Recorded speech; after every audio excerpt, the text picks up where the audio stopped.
Okay. First, let Woo! me greet everybody.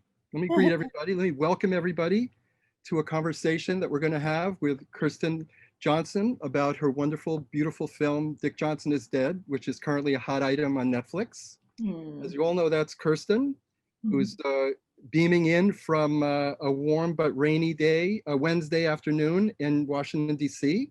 I'm Alan, Correct. beaming in from a warm, rainy Wednesday in New York, although I'm in my basement workshop, so you'd never know. And many people also watching from London, where I understand they're past, it's 7 o'clock, give or take, and it was a warm, rainy Wednesday in London as well. Just by way of introduction, amidst all the rain and the craziness of this coronavirus pandemic, we're now all guests in the virtual kitchen of Dock House. How about sitting at the kitchen table of Dock House, which is a really good place to hear two personal filmmakers talk about personal filmmaking, among many other things. And also, just before we begin, if any of you have any questions for Kirsten, at any point, use the chat device, and at the end of this conversation, we'll bring in audience questions. So, welcome, Kirsten.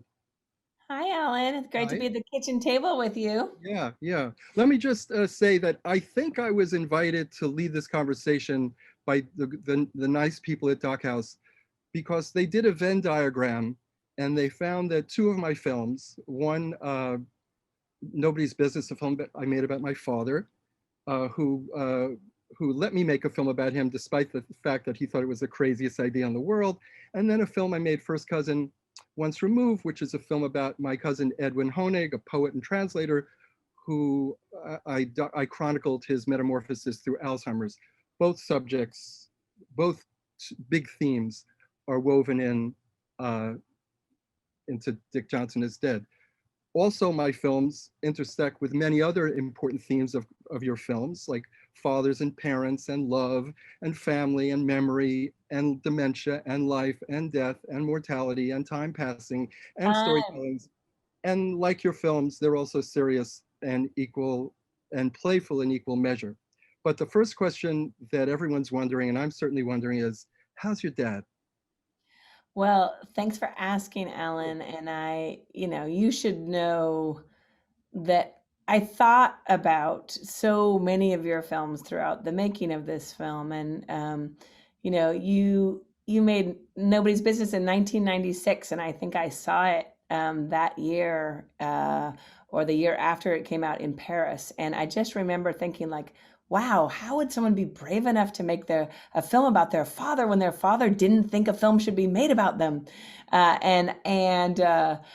It's come back to me often in the making of this project. But I came down to DC to visit my dad. He's now in a dementia care facility. And this morning I went with my brother, which was actually incredibly helpful. It was easier to be with my brother and my dad than I visited my dad a few days before, and dad, while he was really happy to see me, he was also saying, please take me home, please take me home. And so today, both me and my brother sort of stood there at our 6 foot separated distance and said to him, please take us home, please take us home. And my father really laughed. I mean, he's in general very comfortable where he is in this place and being well taken care of and is happy when I talk to him on the phone. But I think when he sees us, he's like, the pandemic isn't a good reason for me to be here. Let's go. Your car's right there. Let's get out of here. So it's remarkably, like, ongoingly challenging and painful to, watch someone sort of slip through your fingers and slip through the world. Um, it was deep. I was trying, and I, like, don't want to be patronizing to him. So I was like, he's like, why can't I go? And I was like, well, you're up all night long. And, if I'm taking care of you, I can't sleep. So I was thinking about this morning too, because you've made a film about insomnia and whether we really need sleep or not, but I know I need it. And while we were making Dick Johnson is Dead, there was a couple of months where dad was really waking up a lot and I was barely sleeping, and we were trying to finish the film. And I just started to have, like, heart palpitations because I was just like, how can I do this? I'm not sure I can. Right. but he still knows who you and your brother are, right? You still Yeah, have that yeah, connection. yeah, and I read him But it's another review of the film and told him about an award that we're nominated for, and he's enjoying it. It's an ongoing enjoyment for him, the film. that's great. That's great. That's great. Um, One thing I noticed, I don't know if anyone's asked you this, but before the film is shown on Netflix, they have one of these, it's not a warning, maybe it is a warning. It Yeah. says thematic elements and macabre images. Have you, what do you think of that? Because that, I could imagine some horror film.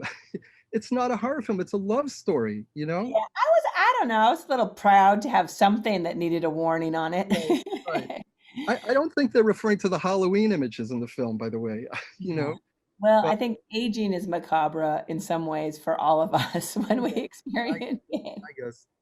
I looked up the meaning of macabre. It's disturbing and horrifying because of involvement with or depiction of death and injury. So I guess it qualifies.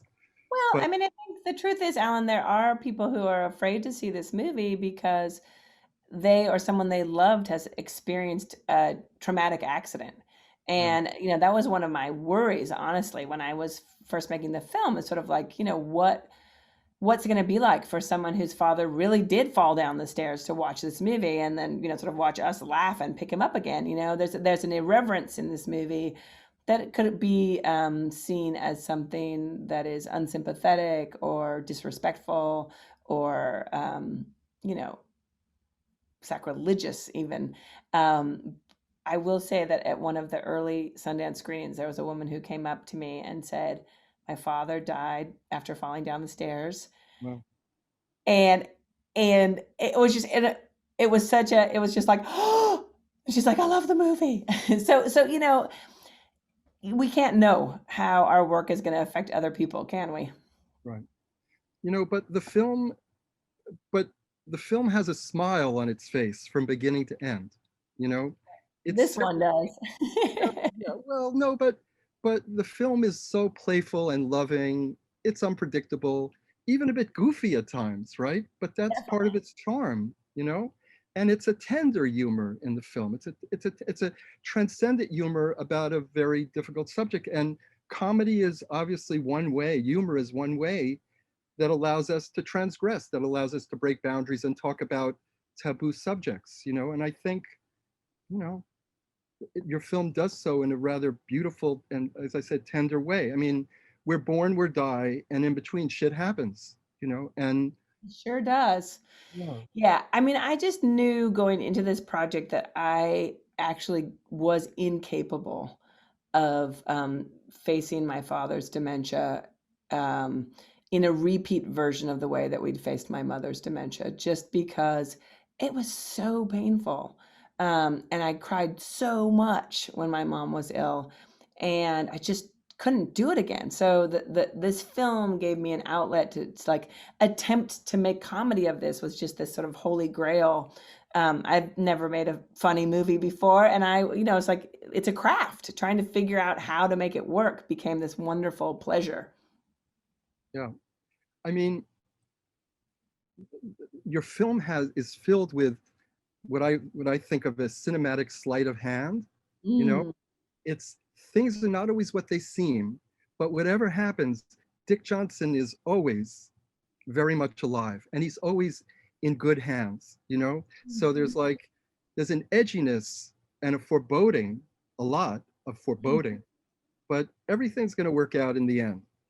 Like when the air conditioner falls at the beginning, everyone winces, but when he gets up and is escorted away, everyone breathes a sigh of relief, and that in a way is a template for how to understand how the film will evolve over, one of the Yeah. constructs of the film. I mean, except for the fact that everything doesn't turn out in the end, right? Like people do die Yeah, and dementia does sort of, pull people apart. So yeah, that sort of tension between the way in which a suspense in a movie, like this person could fall at any moment feeling, was something that it was really interesting to play with, because in some ways that's what I was experiencing as a daughter, of like, we don't know when this is gonna yeah. turn. right. But in the meantime, at a certain point, it occurs to the viewer, gee, how how many ways is Dick Johnson going to die, you know, and become resurrected or resurrect himself? And so I suppose one question you've possibly been asked a lot is, how did you decide all the different ways to kill Mm, him in the film? yeah.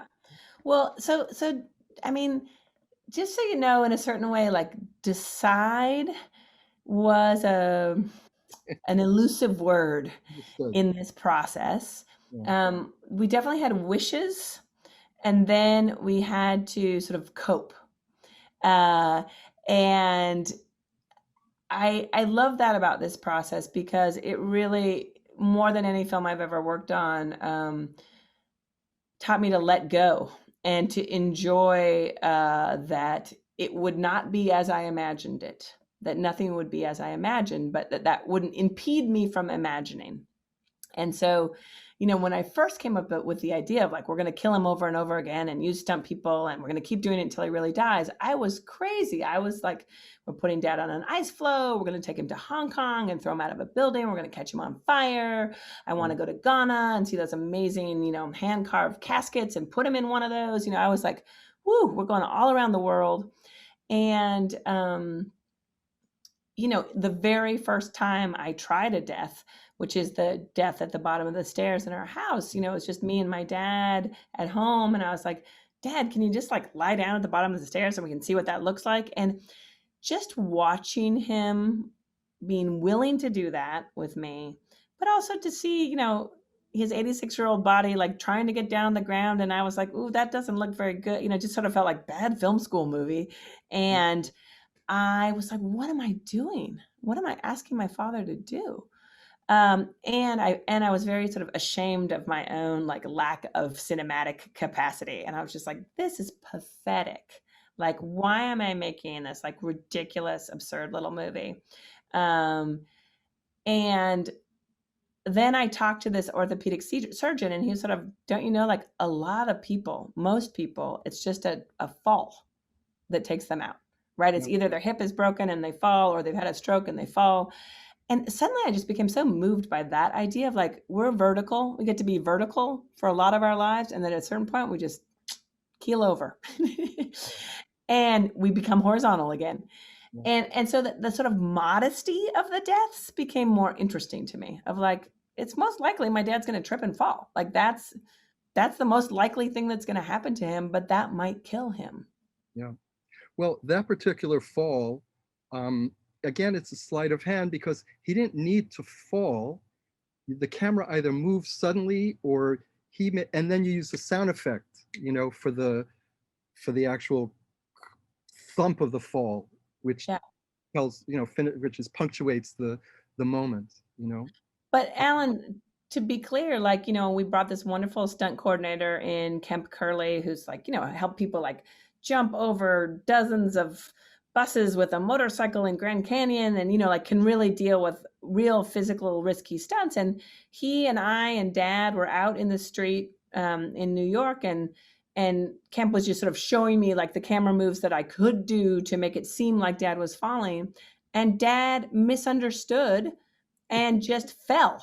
right, right, right. And so that sort of realization of the your protagonist has dementia, um, Sure. and how do you cope with that in every moment? That you can't just casually say, we will, okay, this will be the part where dad falls, and you and everyone else knows that it's not, we want you to really fall, but he doesn't. Right. So coping with that reality in relation to also trying to create a sort of cinematic sleight of hand was actually deeply complicated and at times really risky for dad. He doesn't know his boundaries. He's not, That's you're not always sure he heard it properly, or even when you're out on the street with him and the blood that's draining, the fake blood, if you will, that's yeah, draining from his shirt, it's too cold. I mean, he could, yeah, have some, but the film also has these moments of foreboding. What even, he's walking, he could be walking down the street. There's a scene in the subway station on West 4th Street yeah, where, gee, I don't know, is the train gonna collide with him? Is he yeah, gonna fall on the tracks? I mean, or yeah, anytime he's in a car, it's this edginess, right, that that is very, and by the way, correct me if I'm wrong, but he's sitting outside of a building in New York City, and he just gets in the car and a truck goes by with a loud Yeah. honk. Now, that was one moment in the film where I felt, gee, that probably really happened, but maybe not. Oh, Alan, I love it. You're finally the first person to identify that. We totally did that with VFX. There Like, was no truck. wow, wow, wow. You Okay. know, which was so fun, right? To get to sort of go backwards into situations and make the worst almost happen. Right, right. Oh, I didn't, yeah. Because to me, that's like, that could happen to any of us, Of just course. imagine. Oh, And there were many times that it did that I certainly didn't capture on film, right? So we had to construct it. We had to make it. yeah, yeah.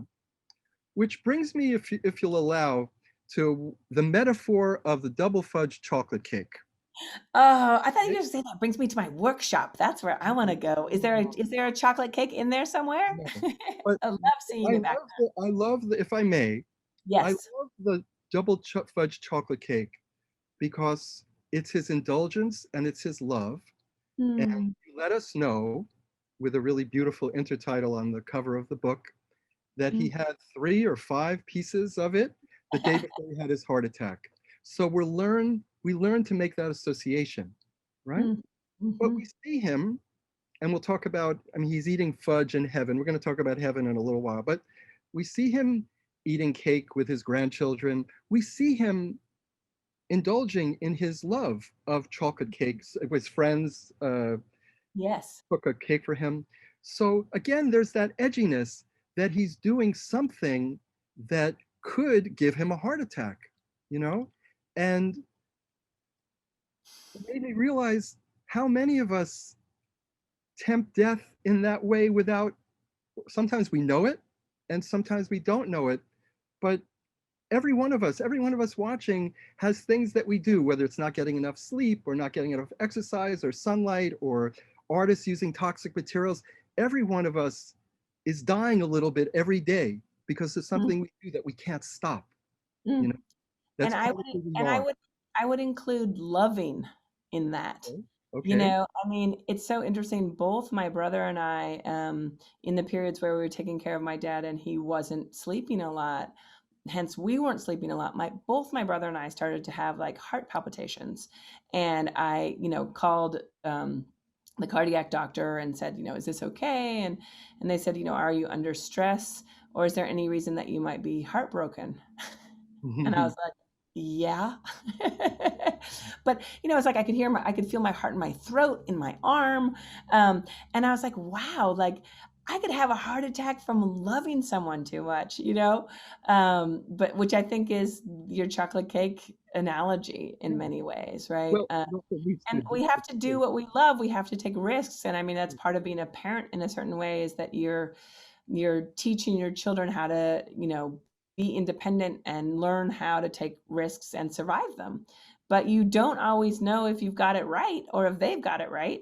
And none of us can know. And I think that edginess that the film engages in comes from the experience of both being a caregiver of older parents with dementia, but also being a parent of young children.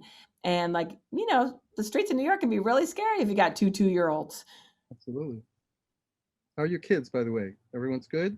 They're great. They're great, and they really participated in a lot of the fabulations and fantabulations of like, how are we going to kill grandpa? Right. And there's just time, like at Halloween even, that the two of them were just cracking me up with how they were able to play with death, which makes me really happy. Right. Well, it's a good lessons, you know, to teach them in a certain way. Let me ask you, let's see, how do I want to go here? Let me ask you um, about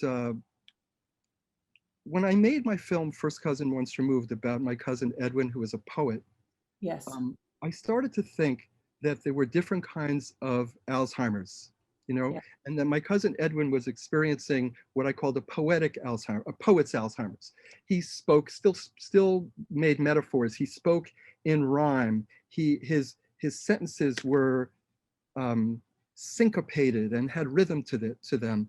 And and then I started to think, there could be a musician's Alzheimer's and a bus driver's Alzheimer's. Whatever you spent your life doing, you bring some of that essence, some of that bearing to your how Alzheimer's or your dementia manifests. And I'm wondering about a psychiatrist's Mm. Alzheimer's. You know, I I mean, so I you mean, know, in your movie with Edwin, it was so palpable how much he loved language. yeah, You know, that he loved to hear it and to play with it, and that he you could see him discovering the pleasure in putting certain words together and then sort of surprising himself with how absurd it sounded. And you could see like you understood more about who he must have been. Um, but I'll tell you, one night in the middle of the night, my dad woke me up, and he was sort of coming out of his room fully dressed in a suit, and it was 3 o'clock in the morning. I was like, Dad, where are you going? And he said, there's a patient downstairs waiting for me. And I said, Dad, no, it's 3 in the morning. There's nobody down there.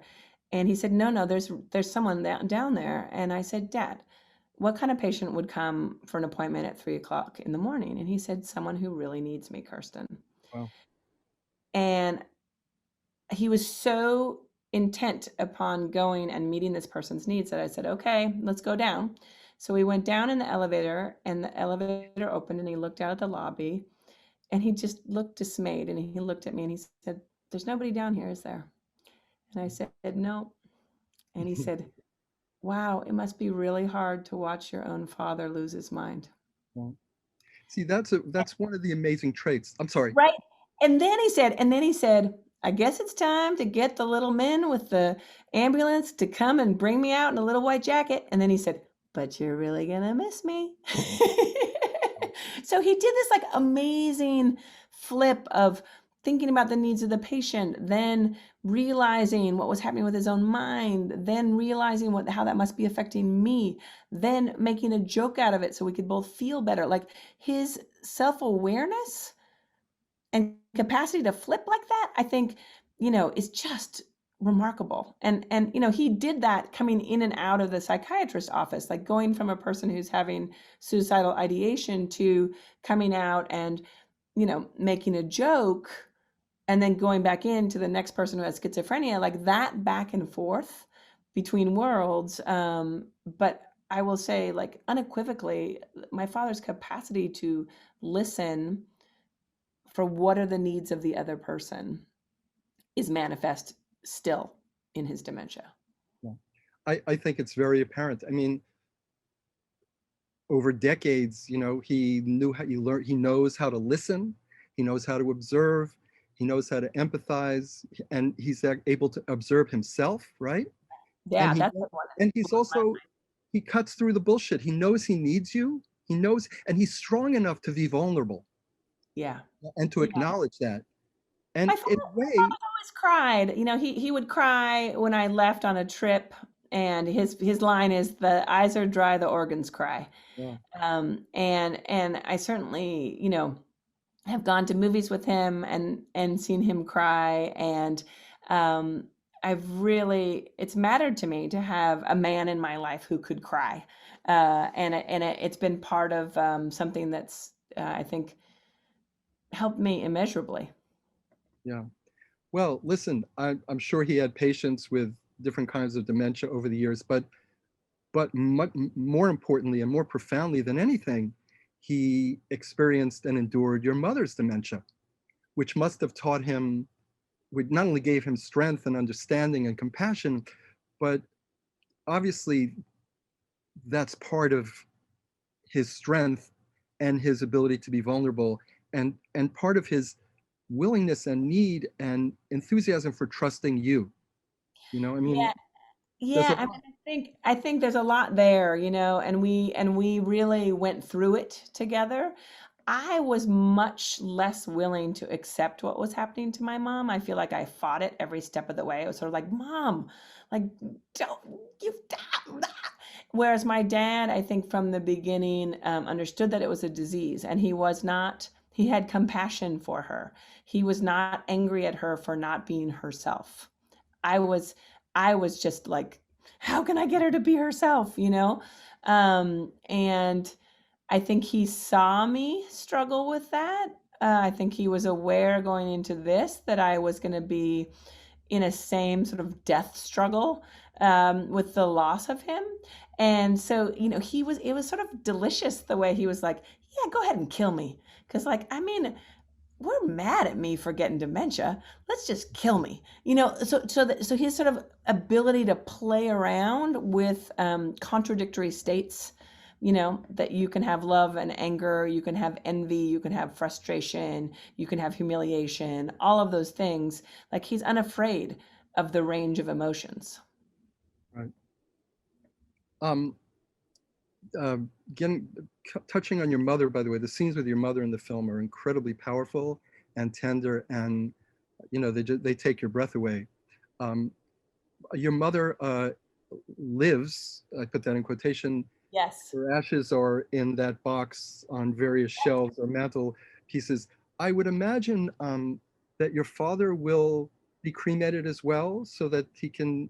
Is that is that part of the I'm plan? telling you, I mean, I really don't know what we're gonna do with 2 boxes of ashes. Like, Right, I've had a hard enough time figuring out what to do with one. right, right. But, this box of ashes, I remember so distinctly, the people coming, delivering them to the house, and my father was down, uh, at sort of our neighborhood shares access to a lake.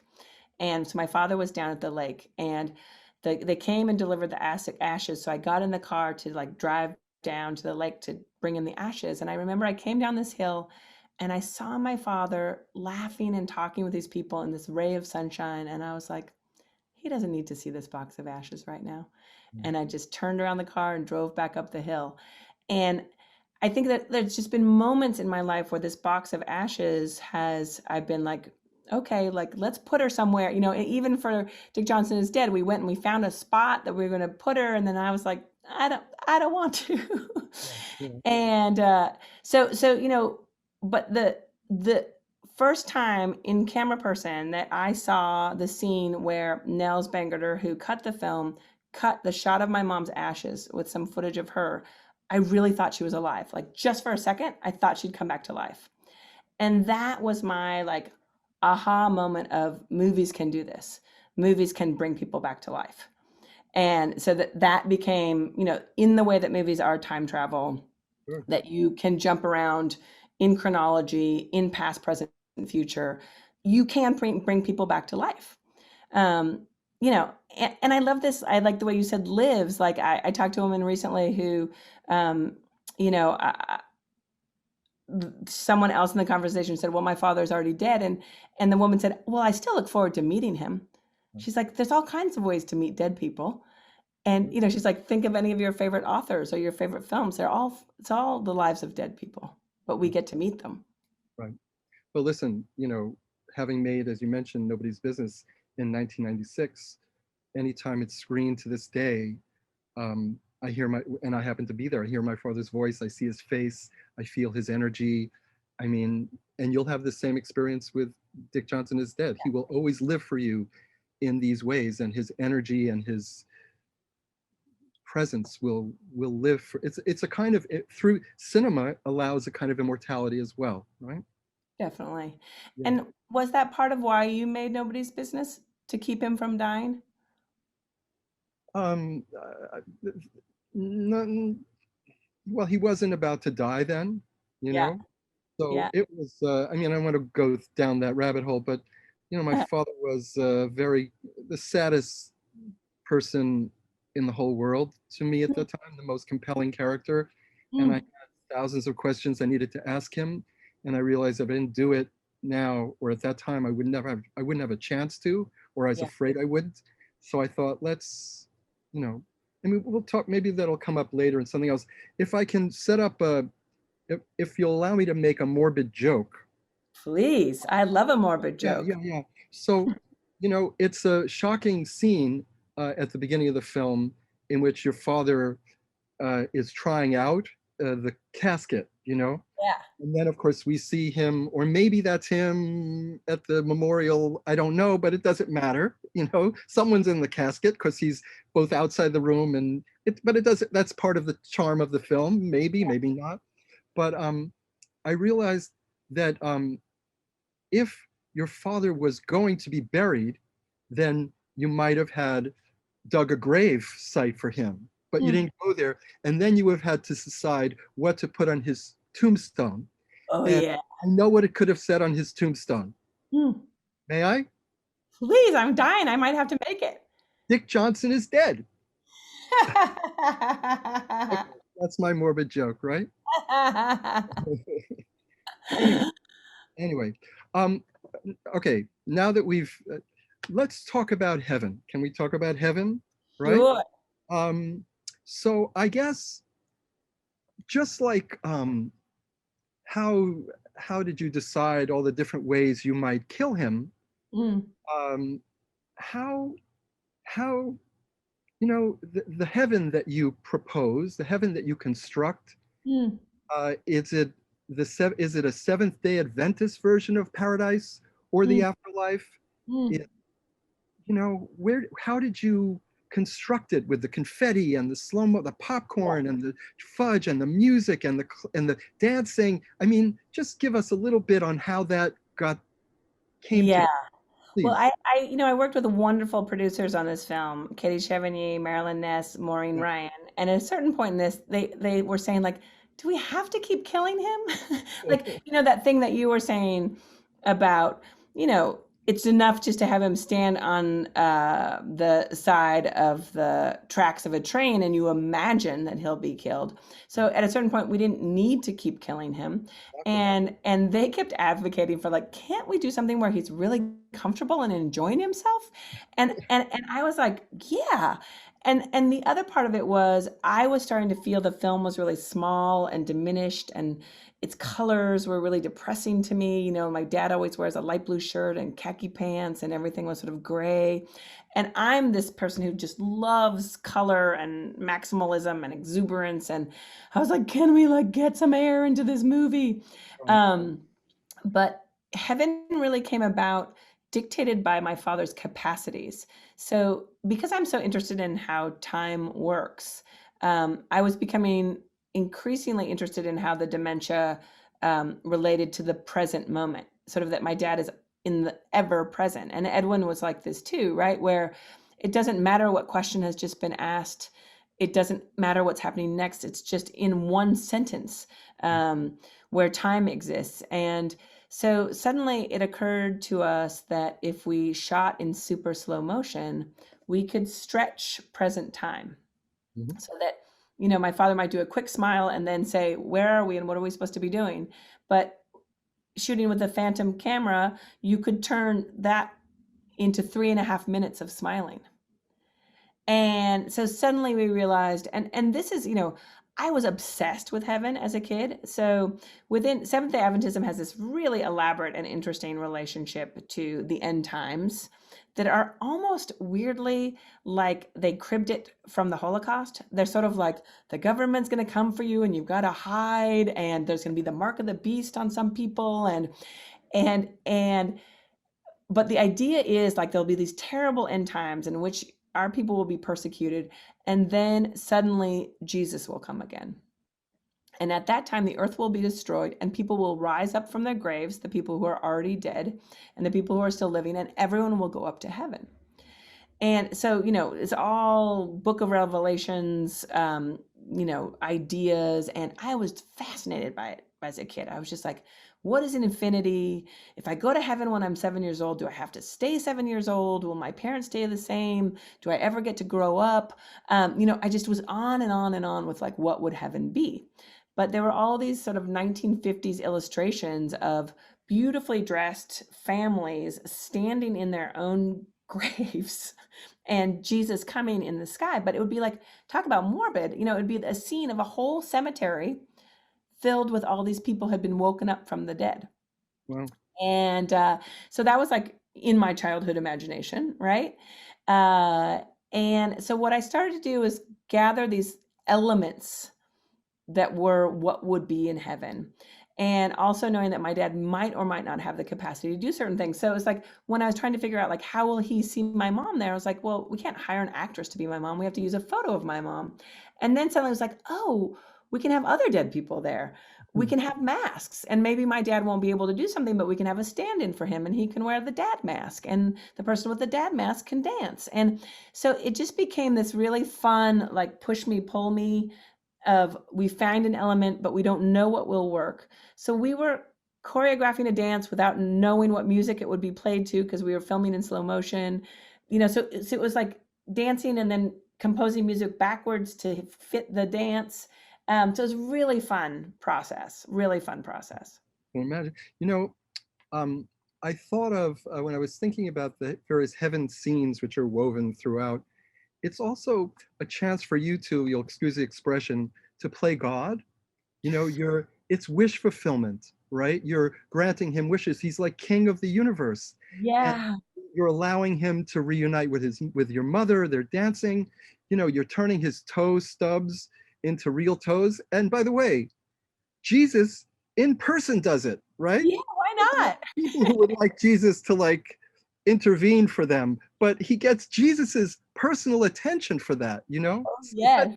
that's like serious, that's like, you know, big Oh, time yeah. stuff. Yeah. Well, so I love that you figured that out, that I'm playing God. I hadn't figured that out, but I was a really believing little kid. I believed in God, in Seventh day Adventism, and I very specifically believed a Bible verse that says, God knows your thoughts before you think them. And I was like the way I was like deeply perplexed by the idea of infinity. I was totally obsessed with this idea. And I was a little mad. I was like, I want one thought of my own that God can't get to. So as a child, I will say that I was constantly trying to beat God to my own thoughts. Wow. And when I was a young woman, I would often finish other people's sentences for them, and until many friends and several lovers told me that this is a very annoying habit, right? But my what how I had trained my brain was to try to anticipate what someone was going to think or feel or do, which in fact was like incredibly useful to me as a documentary camera person. And I I would often do things like stand up before another person stood up who I was filming and start walking backwards before they even knew. Like I had one person stop me and said like, "How did you know I was going to get up?" I didn't know I was going to get up.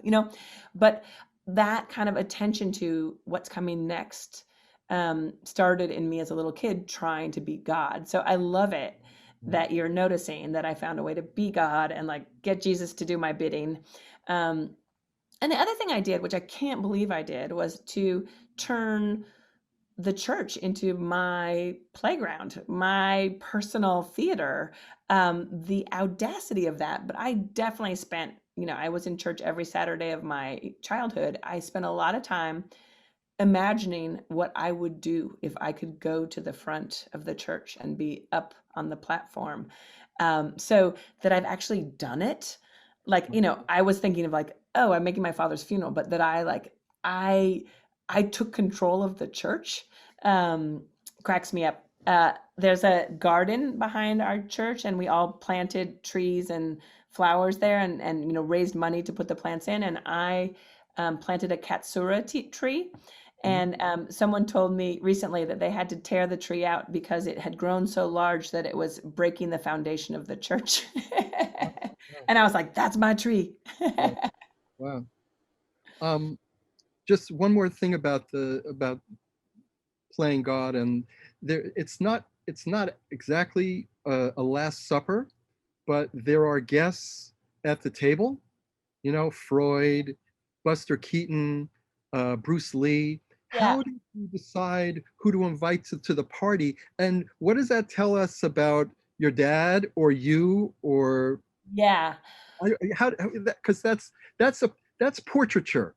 You Yeah. know, that's I invited some of my favorite people to the table who managed to transform their own personal pain into art or practice that is deeply meaningful to the rest of us. And Dad and I argued a lot about who got to come. He wanted a lot of his friends to be there. I was like, nobody will recognize them. And he's like, we were sort of trading, like, I'll take your Freud and your Farrah Fawcett for one Buster Keaton and one Frederick Douglass, you know? It was really fun to choose those people. But for me, all of those people live on Yeah, because of their work. sure, sure. No, Um, it's fun to decode, and you know it's again, there's so much playfulness and humor and detail in all of that, in this rather surreal, safe world that you've created for him. Um, mm, um, by the way, speaking of surreal and odd moments, there's a chair. He's lying in his apartment, and a yeah. chair rises up out of the frame. Mm, You know, that's mm, also like unexplained surprise. It's not threatening. It's rather right. serene, actually. But Yeah. it's a beautiful moment, Mm, unexpected and suggestive of so many things. yeah. Dying in one's sleep, perhaps. I don't know. I mean, it's just Yeah, another I mean, I think there's so film. many things, there's so much ways in which a person with dementia just drifts away from you, Yeah, yeah, drifts away from the earth, becomes untethered from the earth. And there are ways in which, these things can be violent losses, but also sort of slow fades. And, that chair has been the chair that my father has sat in as a psychiatrist and listened to so many stories. It's the chair where he's watched TV. It's the chair that he told me about his father's death. You know, and it goes on and on, all the things that he's experienced in that chair. And it sort of felt great, like, why can't the chair go with him? That he can go easy. Um, I, I'm shall not. we? I'm not going to ask you how you did it, but I didn't see any strings. No strings attached. Yeah, No strings good, attached. No, good. there's some mysteries that will remain mysterious, right? So be it. Um, Absolutely. Yeah. Alan, should we invite people to join us? Yeah. If Well, anyone has any someone has questions? asked a question. Someone in the audience named George is asking about what your brother Kirk thinks of the film, Yeah, and also why he's not involved as a primary character. right. So my brother Kirk, I'm actually in his apartment right now, so he could be listening while I tell you this. Could be in the My, next room. Yeah. yeah, Anyway. Yeah. exactly.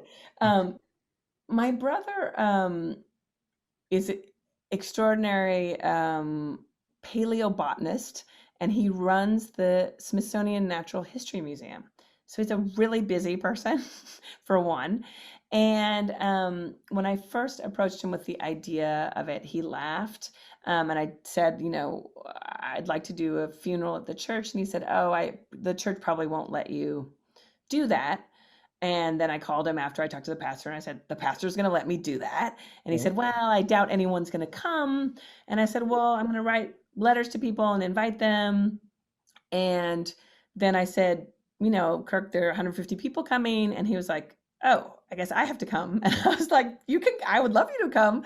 Um, but I think in many ways, one, like so many of us, my brother is busy with his own life, but also it is so hard to face the pain of losing the people we love. And I think in many ways, my brother he was not ready Hmm. to grieve my father. And I was forcing him to look at it by making this film. And he was not ready to look at it. He gave me a really strong I had the impulse, I wanted to put my dad in the casket at the front of the church in the actual ceremony. And he was like, over my dead body. That's like the craziest, worst idea ever. And one of my operating principles with this film is I'm not in this alone. This is not my dad only. It's also my brother's dad. And he's also, friends to many people. He was a psychiatrist to many people. He has a reputation. Sure. I have to consult all the people who love him about how this movie is made, and I don't want to do anything that will actively hurt someone. So I acquiesced to my brother's wish to not put him in the open casket, but then that gave us an idea. It was like, we're making a movie. We can shoot him in the open casket the day before the funeral, and we can green screen it into the scene. And it turned out it was such a better idea because everyone who experienced the funeral experienced it knowing dad was alive, but not seeing him. So it was much more like a funeral than it would have been if he had been up in the front, popping in and out of the casket, saying, "I can't hear you." or moving a little or something. Yeah. Yeah, yeah. Yeah. But so But that was him up there, Alan, in the front when he was in the back, but he was also green screened. yeah, gotcha. Well, it's just part of the sleight of hand. Yeah, It's things yeah, are not it's quite a what total they magic do, trick. but that's the point. That's The other thing is that your brother is moved to tears at the end of that farewell. yeah, You can see him, uh, yeah, drying the tears from his eyes. And also, because he doesn't have a lot of screen time, the few times we see him, then there's a shot in the at the end of the farewell where your arms around one another, yeah, with your dad and possibly imagine his partner. yeah, yeah, Nonetheless, so there's something. I mean, he's with it, but just not in a yeah, primary way. I yeah. remember. And Go at ahead. a I'm certain sorry. point, I realized the film was about my relationship with dad. Like it was our relationship that was being played out through this experiment of a film together. Yeah, yeah.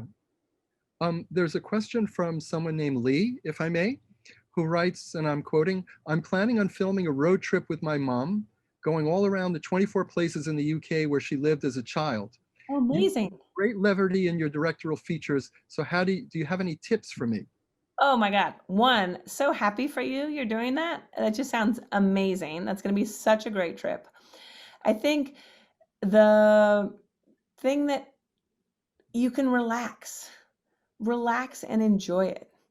Uh, don't, don't, I guess it's like, don't force anything. Let your mom lead the way. Let your mom like experience what she doesn't expect to experience. Um, don't have an agenda for what it's going to be. Don't need something to happen because you're making a movie. Um, yeah. Oh, that sounds like such a great trip. I'm so happy for you that you're doing it.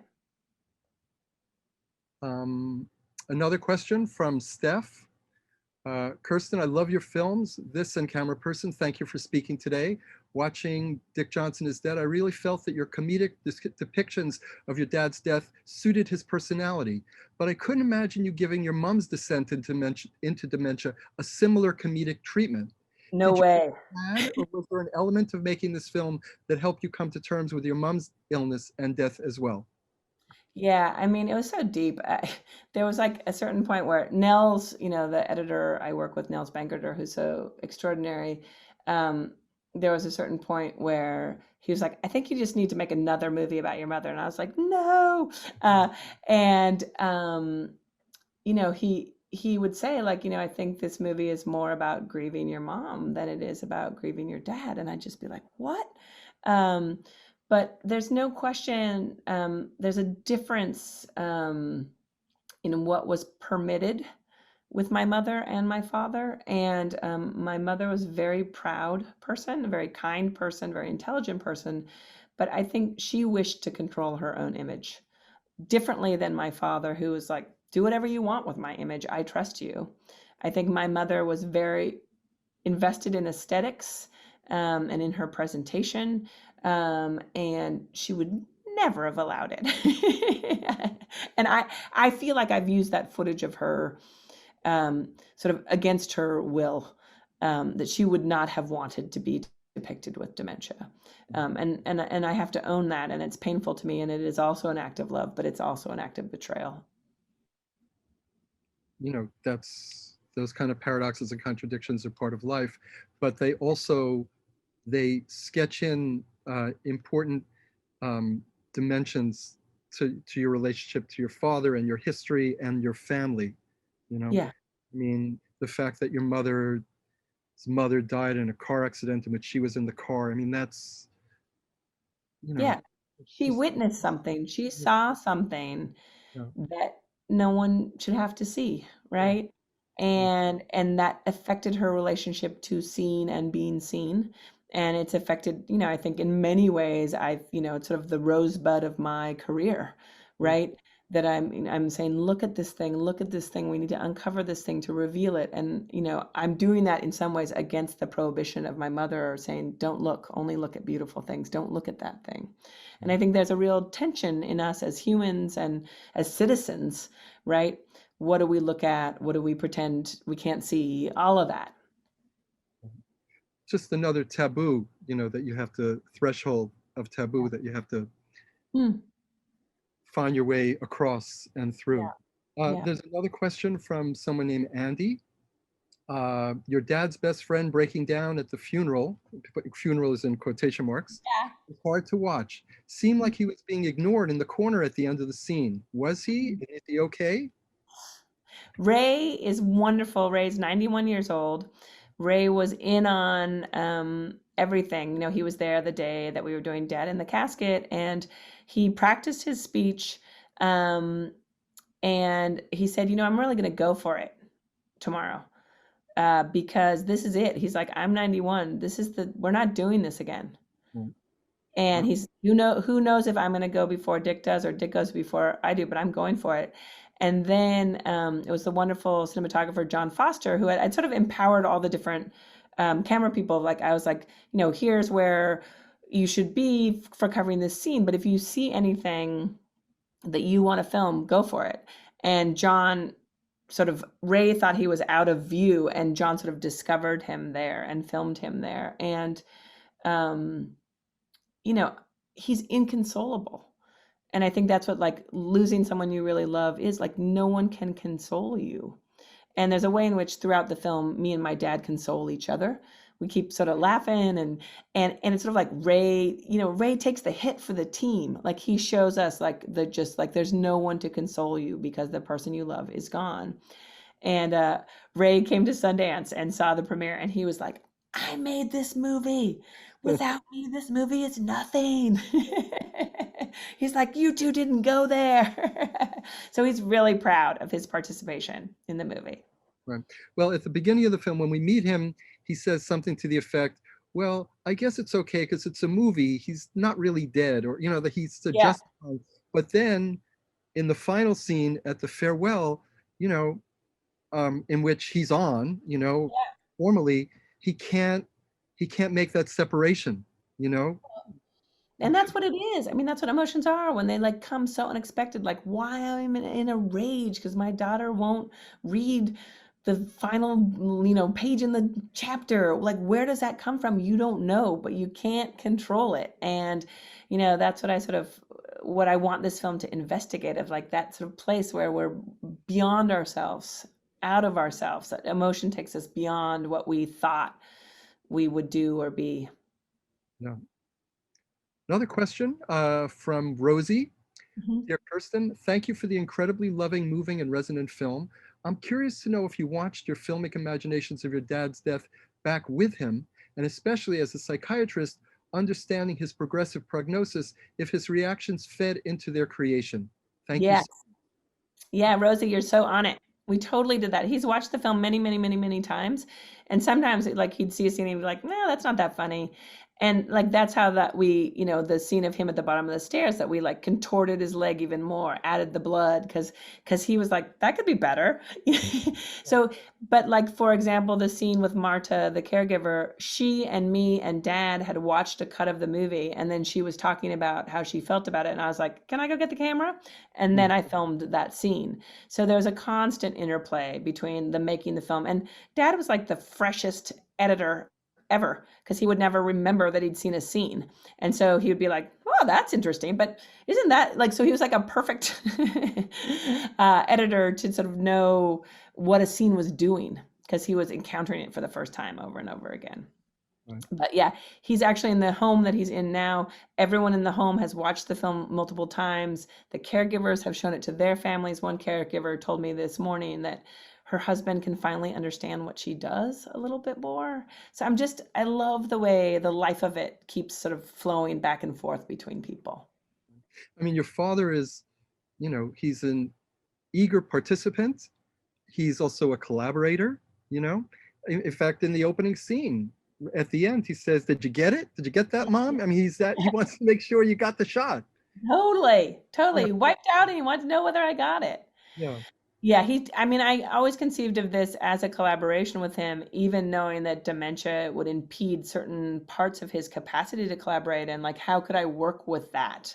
As opposed to say, like, once he has dementia, I can no longer communicate with him. I can no longer collaborate with him, which I think was what I saw you doing with Edwin in your film. Like, there was a real active back and forth. Alan, I often say this thing to people who haven't had children yet, or, some may never have children, but I say that phone call from the future, right? Like, you're telling me this now, but like in the future, you'll call and say, oh, I get what you were talking about. What do you know? What's your phone call from the future to me about what this film is going to do or be as time goes on, given that, how many years has it been since you made your film with your father? Uh, almost 25 years. Yeah. Yeah. And when did your father die? He died, I made the film in 96. He died in 2001. Uh-huh. Uh, he died 3 weeks before September 11th. So that was a very intense Whoa. Oh my goodness. period What in my life. Yeah, history, personal history and history crashing into you. yeah. Wow. I mean, the first thing I could say is that I hope your father stays healthy and lives Yeah. forever. You Long know, may he live. Yes. long may he live. Um, I could just say from personal experience that making Nobody's Business was indeed probably the biggest blessing. It was a gift my father gave me. You could say it was a gift Yeah. I gave him, but it was a gift we gave each other. It was And a mitzvah. yeah, well, okay. And the point is that when he actually died, my heart was heavy, but my head was clear. You know, Mm, I mm, had um, we had done something together. mm. In fact, it's funny because I call your father a collaborator and a participant, and he enjoys being a movie star and all the, and he got feted and celebrated. You know, I often wonder what was my father thinking about agreeing to help me make a film about him when he thought it was a crazy, stupid, I mean, to be blunt about it, stupid idea. And I thought, my father thinks that he's helping me with my homework. Yeah. After all these years, that's really what he's doing. He's Yeah. helping me with my homework, you know? And that was good enough. That's fine. Yeah. He's not going to walk away because I need his help to do my homework. And, Yeah. I'm okay with that. But, you've given it's a gift to your father. Obviously it has the projections and the mirroring that goes on. It's a gift for you to hold on to. You'll be speaking about him and thinking about him with the film as you show it, and the film will live into the future in myriad ways. Um, and it's a kind of immortality that you've Mm, given him. mm. And um, you should. It's a blessing. Yeah. So Well, I mean, it was not there's nothing, I can't even, I just want to be clear to everyone. Like, I made this out of need.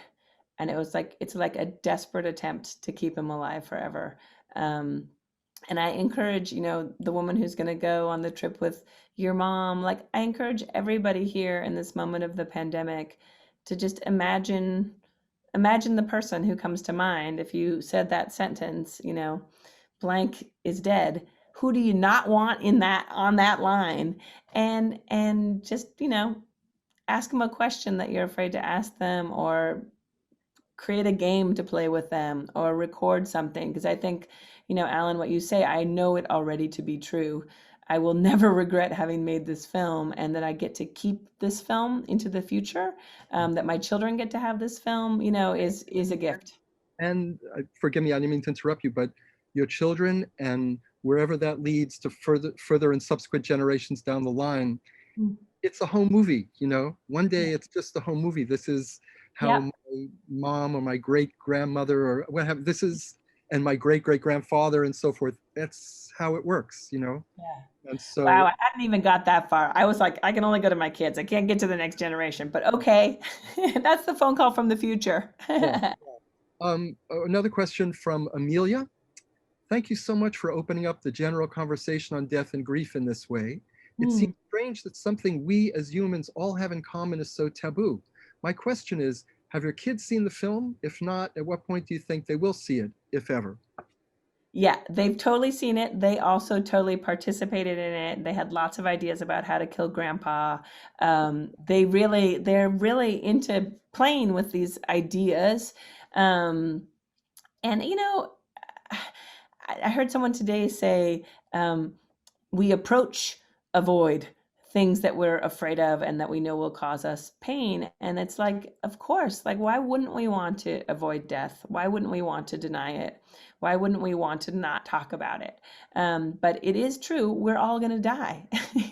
And that's a shocker. Like, when I started this project, I was an if I dyer. Like, if I die, you know, um, but it's so fun and crazy to think about. Like, how do you wish to die? Like, do you have a wish? Could you in some way enact that wish ahead of time? Do you, wish to do something with someone before they die? What is that? Can you do it? And I think we're also afraid of, like, making a mistake about these things, or sort of revealing a need, or being ashamed of something. And it's like, you try it and it doesn't quite work, well, then try it again. Like, this film was like a real back and forth between sort of failing, trying again, failing, trying again, because I knew it would be a failure, this film. This film won't keep my father alive. It won't stop his dementia, and yet it does. Uh, it does in a big way, in a very strong way. You know? Uh, There are no more questions, at least, Sean, are there any more questions in the chat? Because I have another one for Kirsten. Um, I'll ask you the hardest, easiest question I can ask you. Woo! Okay. So, Can't yeah. Well, in other words, um, is there any question that you haven't been asked about the film so far that you're dying to answer? Hmm. Part of the show where you get to drive the car. Hmm. Well, Something about the film that no one's ever asked you, or you're waiting to be asked, or you it could know, be a career as well. Anything like that. I I honestly am so convinced of my own blind spot that is so big, that I love when other people ask me questions or bring me new insight into what's happening. And I remember someone telling me that camera person was structured like Alzheimer's. Um, and I found that so profound. But you know, I think I'm curious about the ways that the film reveals that I am defended. Um, and I feel like the coronavirus pandemic is making me more aware of, like, why certain people need to be more defended than others. And it's making me more compassionate for that sort of need for self-protection. And so I'm just sort of constantly amazed by how we evolve as humans, how history evolves. Like, to hear you say that, like, your dad died right before 9/11, like, Alan, like, you could still make 6 movies about that moment in time, I'm sure, right? Yeah. Um, so no, I'm not holding on to something that I wish someone would ask me, but I'm endlessly fascinated to have these conversations, because it's like, you see things I don't see.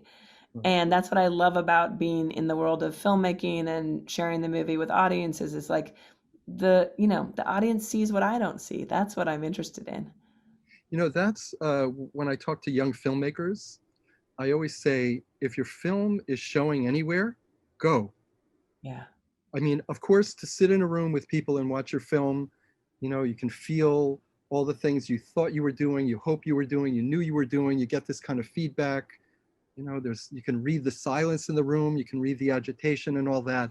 But the question and answer, the conversations afterwards, where you're forced to, not forced, not a good word, where where you get a chance Get a to, chance. Yeah. to speak, to think in real time. Mm. Just That's because it. we made a film, just because you make a film doesn't mean you understand it. Yeah, Doesn't that's it. so the I worked one of the first films I ever worked on was Derrida by Amy Ziering and Kirby Dick. yeah. And Amy had been a student of Derrida's, and she, asked him all these extraordinary questions. but it was clear that he'd heard them before, and that they didn't make him think. He would say what he already knew. Sure. And then Kirby came one day and he said, it was the first day he was on set, and he sat down and he said, "What philosopher would be your mother?" And suddenly you could just see Derrida's eyes like going crazy, and you could see him thinking.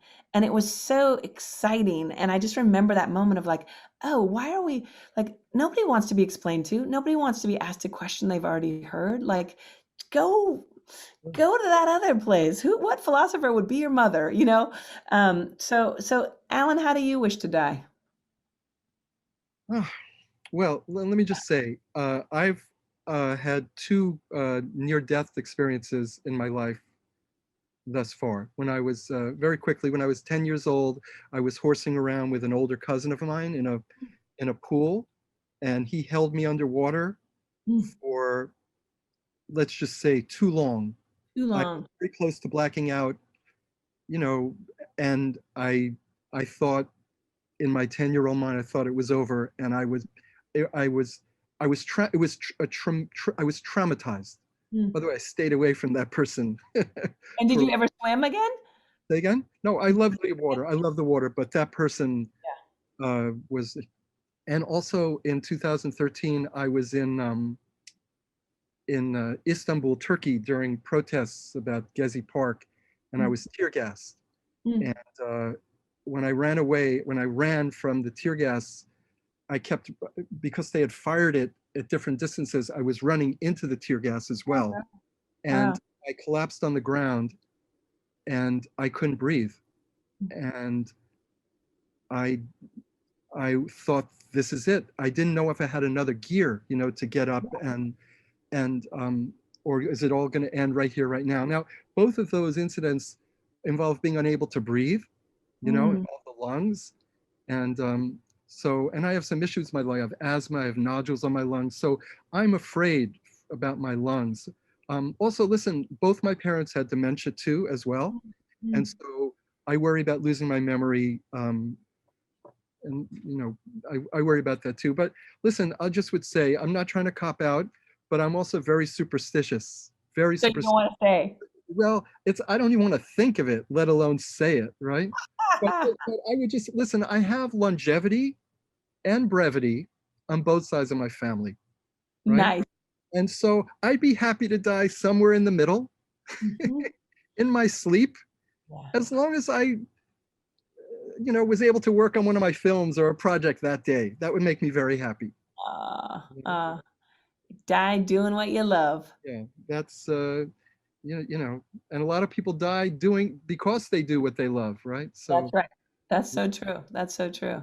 yeah, Well, I I wish for you that in a long, long, long time from now, yeah, that you get to be doing what you love right before it's all over. thank you. Shall we Uh, be done? Shall it uh, be all over? One more question, if Okay, get it. okay, yeah. This is from Regine. There were Mhm. different situations where you made the filming process visible, like recording the voiceover or putting the camera down to hug your dad. Did you plan this or did it just happen on the go? We totally planned to include, like, the idea was sort of to play with cinema language as much as we possibly could, and to very much to show how we make things so that the audience would think more about what we're not seeing. And, that was a lot of what Camera Person was about for me, to say that, there's other people here, you can't see them, but we're in the image even though you can't see us. And I'm just really interested in, what is cinema, like, what is it doing, is it a hallucination, is it a time machine, like, what is it?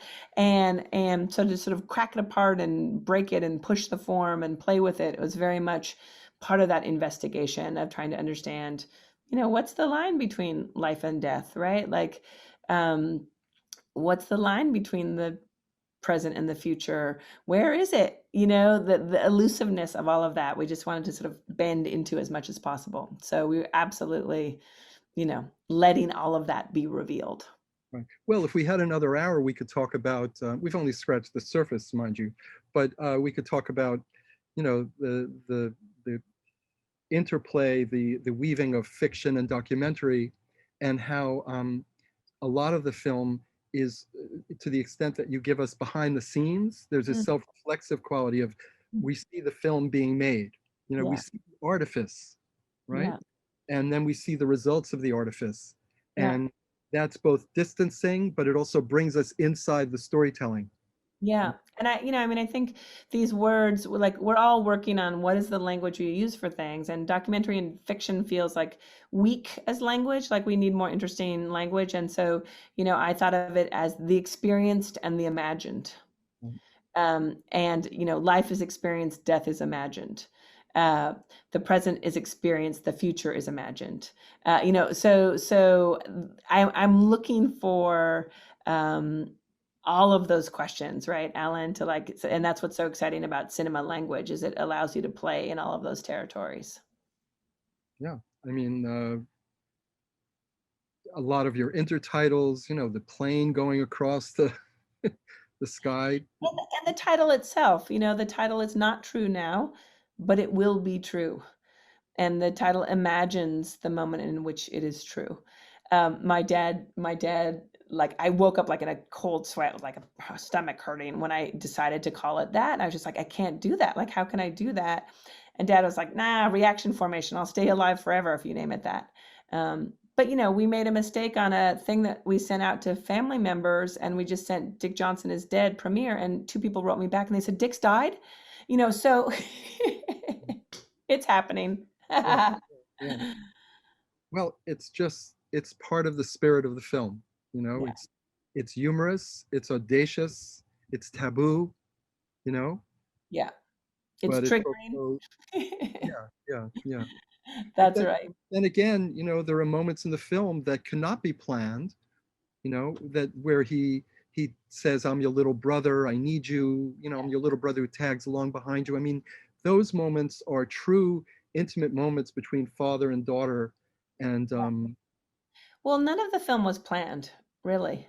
You know, it was we created a process where the film would teach us how to make it, yeah, and we made it in response to the unexpected things that happened, because that's what the only thing you can do in response to dementia and to death itself.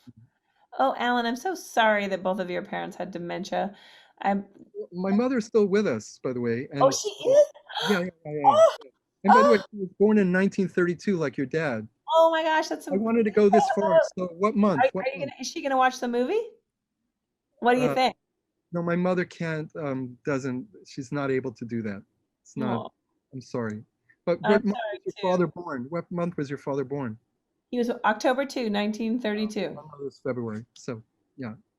She's older. She's older by half. Yeah, Well, yeah. I'm glad she's still alive, even though she can't watch movies.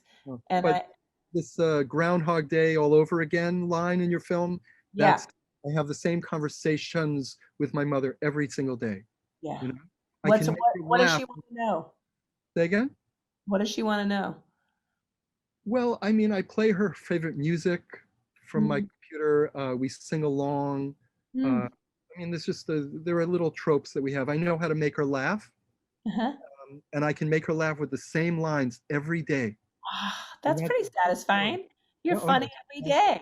every day, every That's day. amazing. Yeah, That's amazing. there's no memory that we've been there. Uh, Aw. I'm talking about hundreds of times. You know. Yeah. Well, I hear you because I've done it thousands. You've done it thousands too. Nobody knows how many times you've actually done it. Right. Oh, Ellen, I thank you so much for My doing pleasure. this. Thank you. Thanks for being so forthcoming. Thanks for making the film. Um, Thanks for sharing this time with us. I hope, I'm sure I speak for everyone who's been watching that, your film has made a profound, a deep impression on us, given us a tremendous amount to think about. But in that joy, it's dark stuff, but but in its playful spirit, it finds that just that balance, that allows us to like go places we'd be afraid to go, you know, Oh, in our lives, in our relationship to death and to our families and so forth. So bravo. Well, Make and good I things just want to happen for thank the show. everyone for helping keep my father alive forever. I really appreciate it. And I really appreciate Bertha Dockhouse for keeping my father alive forever. Okay, be well. Did it.